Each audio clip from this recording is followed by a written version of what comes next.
Mae'n yma i fi fod yn gwbl onest. Fi wrth y modd gyda bach o Sbarcl. Ydw, a pobl. Dyn ni jwmper am eilio fan'na, ni ddechrau poeni. A digon o Sbarcl ar gyfer dydd Nadolig. A dyna beth sy'n gyda ti ar yn cyfer ni sy'n addas iawn. Wel, beth sy'n rhyfedd i fod, Alun, am y tro cynta ers bell dros cwarter canrif, dwi ddim yn rithro o gwmpas y siopau, wel, dim lot o siopau ar ôl i rithro o gwmpas nhw, yn ôl pethau Nadolig ar gyfer y modeli. Oherwydd, i ni wedi penderfynu tro yma bod ni'n mynd i fod yn gynaliadwy.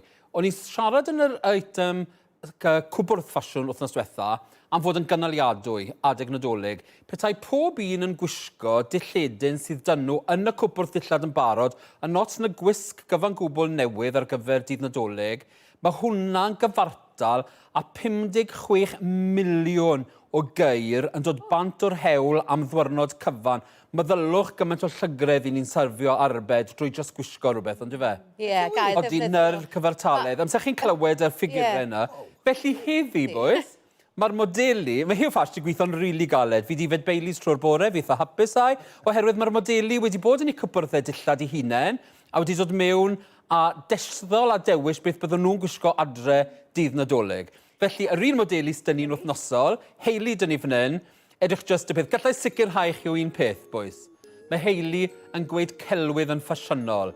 I fi'n gwybod mae tracwisg a socs trwchus bydd gyda Hayley arno, oherwydd mae croten gyda Hayley a bod nhw'n wario teganau bob math o bethau. Ond dyma, fi'n credu beth bydd Hayley licio meddwl byddai'n gwisgo dydd Nadolig. Mae'n dydd Dolig heddi iddi. Ond unwaith eto, mi'n gweithio'n berffaith, oherwydd beth mae Hayley wedi gwneud yw dod i ffwrdd o gwmpas i sgwydda sy'n gret, as fi'n gwybod bod hi'n mynd i rywle i gael cyn o Nadolig, dros y top. Mae'r sgrt wedyn ddim yn rychu, mae elastig ar wast y sgrt, felly gallai fi fita gymaint o twrci neu nut roast am ei moyn ar y dwyrnod.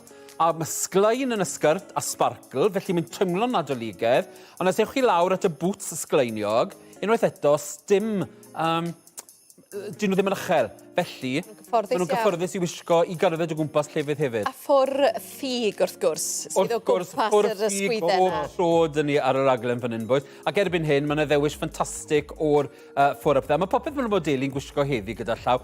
Mae pethau tebyg iawn i'r rhain ar gael ar y stryd fawr ar hyn o bryd. Dyn ni ddim wedi mynd at fyd y cynllunwyr o gwbl ar gyfer y dillad yma. Na, mae'n neis iawn. Edrych yn hyfryd, Hayley. Diolch i ti, Hayley, Dolig llawen. Cofiwch, mae'n cyfnod yr Instagram, mae'n cyfnod yr cyfryngau cymdeithasol. Mae'r amser lle oedd neb yn gweld chi dydd Nadolig wedi diflannu mae'r lluniau chi'n bob man. Sdim bianc. Nawr, mae Margaret wedi codi o'r gwely'n edrych fel hyn. Oherwydd, mae dwyrnod dydd Nadolig i Margaret yn arbennig, mae'n gallu gwisgo lan o fore hyd nos, a credwch i fi, mae fwy o Sbarcl gyda Margaret yn ei wardrob na sydd gyda unrhyw un i fi'n adnabod. Felly, unwaith eto gweithio'n berffaith, oherwydd mae dau tunic fan hyn sydd yn mynd i fod yn gyffyrddus iawn. Fi'n gwybod bod Margaret yn helpu baratoi'r bwyd, felly bydd eisiau ffedo go iawn yn ei fynd dros y top. Wedyn, wrth gwrs, ble mae wedi bod yn glefer yw, yn not ddim am trwser sydd wedi teilwro, mae wedi mynd wedyn am y leggings yma sydd â stretch yn dyn nhw. Unwaith eto, meddylwch chi nawr, Margaret yn y bore ar gyfer lluniau, yn y prynawn, bydd Margaret ar y coach, bola mas, gwydred o wyn, wedi cael llawn bol o fwy, digon cyffyrddus yn rhain. A Trenny, dim y meicroffon gyda Margaret, ti'n mateb? Ifon, wy'n boi'n ddewr iawn fan hyn heddi, oherwydd sneb gallu mateb. Allai gweud un peth i'r bobl adre sy'n edrych ar Margaret, gweud, dwi ddim yn ei goginio dydd Nadolig yn gwisgo sodlech fel fyla. Odi, mae Margaret yn gwybod i edrych yn chwaethus, mae rhaid chi ddod i lan ychydig o boen dydd Nadolig. O fi yn licio fel y Sbarcl sydd yn y leggings yna. Ie, a gyda'r leggings wedyn, lle chi'n gwisgo'r rhain, dwi'n wedyn gyda jwmper, gyda pob math bethau, yn yr un modd, yr un tunic, fel mae Margaret yn gweud, ddim wedi prynu'r wisg yma i fynd ei gilydd, mae jyst wedi adio at y wisg i pethau staen y cwbwrdd dillad yn barod. A na beth ni'n trio gweud, os oes pethau neis fel un dych chi'n y cwbwrdd dillad, mae rhaid bod chi'n ei gwisgo nhw adeg Nadolig yma, bwys yn ots na jyst mynd i archebu yn y sales ar ôl Nadolig. Fi hwnna'n fawr iawn. Diolch yn fawr, Margaret. Diolch, Margaret. Diolch, Margaret. Diolch yn fawr. Ac yn ôl nawr mae dyn ni Nia. Nawr chymod beth, wy'n twmlo eitha prowd fan hyn o gweld Nia'n dod mlaen. Oherwydd, mae'r sgrt mae Nia'n gwisgo yn sgrt sydd yn ei chwbwrdd i wedyn ni os 2 blynedd Nia, oherwydd nath i wisgo i fan hyn ar prynawn da. O, rei. A fi hyd yn oed yn cofio, mae Nia'n synnu hyn, fi'n cofio ar ôl 2 blynedd, taw o Topshop mae'r sgrt na'n dod. O, efo wir. Be sy'n gret am hwn, boys? Amser mae Nia'n eistedd wrth y bwrdd, bydd hi'n bithra wrth gwrs pryd o fwyd llusaiol, ond bydd hi dal moyn y grefi, os wneud y grefin y sarni neu'r gwyn coch ar y sgrt yma, mae'n vinyl.